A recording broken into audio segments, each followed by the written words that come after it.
Bonjour, ici nous allons traiter l'exercice 9. Ici on nous donne un composé, exemple on peut nommer A, est une substance formée de 20% de carbone, 6,66% d'hydrogène, 26,67% d'oxygène et 46,67% d'azote. On dit déterminer sa formule brute, sachant qu'elle ne contient qu'un seul atome de carbone. Là, nous avons la lecture. Ici, j'ai fini le travail, je vais vous expliquer. Premièrement, ici, on relève les données. On relève les données de chaque pourcentage. Après, on prend la phrase d'attaque. Ici, étant donné qu'on nous a donné, on nous a dit qu'ici, notre corps était composé uniquement de carbone, hydrogène, l'oxygène et l'azote. D'où on nous a encore précisé pendant la question que ce composé a seulement un seul atome de carbone. D'où j'ai écrit pour pouvoir aussi être bien sur le bon chemin, pour ne pas être trop perdu. D'où j'ai écrit toutes ces données-là. Alors, pour calculer cela, on ne pouvait pas calculer la formule brute directement parce qu'on n'avait pas la masse molaire du composé.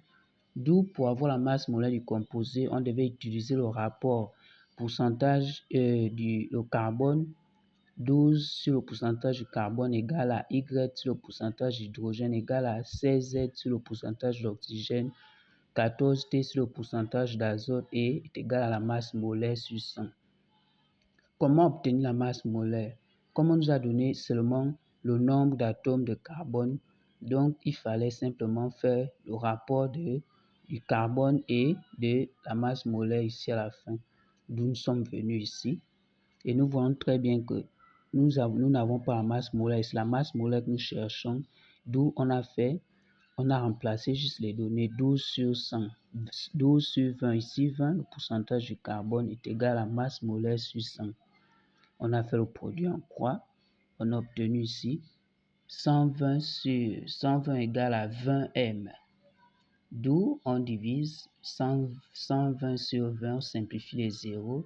Alors 120 divisé par 2 ici, on obtient bien 60 m. On écrit juste dans bien pour être ordonné. On voit bien que la masse molaire de composé égale à 60 grammes par mol. On a maintenant la masse molaire. Qu'est-ce qu'il faut faire? On sait déjà que le carbone ici qui devait normalement être X est égal à 1. Ça ne sert à rien encore de calculer le nombre atomique du carbone. D'où on va simplement attaquer l'hydrogène, l'oxygène et l'azote. Nous sommes là, ici c'est l'hydrogène. On sait bien que c'est Y sur le pourcentage d'hydrogène. Y sur le pourcentage d'hydrogène, on a remplacé les données, est égal à la masse molaire sur 100. On cherche qui c'est Y que nous cherchons. Donc on fait encore le produit en croix qu'on obtient ici. Et nous voyons bien que Y c'est égal à 399,6 divisé par 100.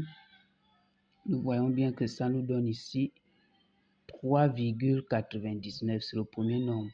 3,996.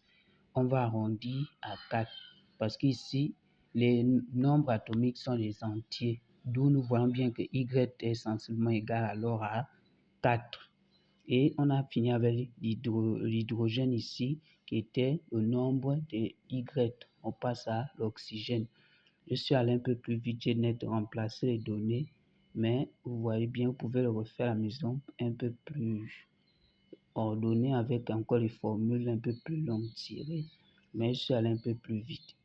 Nous voyons ici est égal à 16Z sur le pourcentage de Z. Ici, c'est l'oxygène. Pourcentage de l'oxygène, c'est 46, ici. Nous sommes ici à l'oxygène. Est égal à 26,67 qui est égal à 60 sur 100. 60, vous savez bien que c'est la masse molaire. C'est en fait au niveau là. C'est là.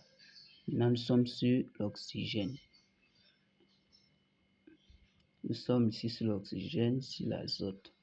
On a fait le même procédé, produit en croix. Nous voyons bien qu'on obtient ici 1600 Z égale à 1600,2. On fait encore, on tire Z. Z ici égale à 1600,2 divisé par 1600. Nous voyons ici, ça nous donne 1,00125. Nous voyons que ça ne sert à rien, on ne va pas arrondir. D'où Z égale bien sensiblement, est sensiblement égal à 1.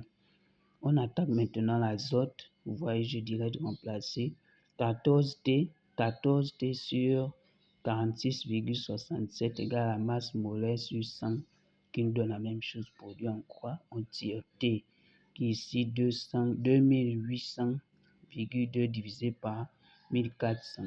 Ici, nous voyons bien le résultat ici qui est de 2,0014285,7. Ça ne sert à rien d'arrondir ce nombre. D'où on voit bien que T ici est sensiblement égal à 2.